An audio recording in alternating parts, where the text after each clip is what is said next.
maamulka ahlusunna waxay xireen iskuulka gurmad ee Dhuusamareeb. 500 oo arday ayaa dhiganaysay. 90% ardayda waxay isugu jireen agoon, danyar iyo carruurta dadka la hayb sooco. bilaash ayay wax ku baran jireen. dhalinyaro isxilqaamay ayaa iskuulka hirgeliyay.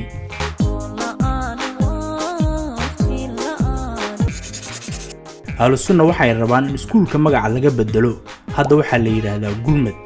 almaamuun in loo bixiyo ayay doonayaan, markaas kadibna lagu wareejiyo. muddo isbuuc ah ayuu xiran yahay, waxaana waxbarasho la'aan ah, carruur aan awoodi karin in iskuulo lacag ah ay aadaan.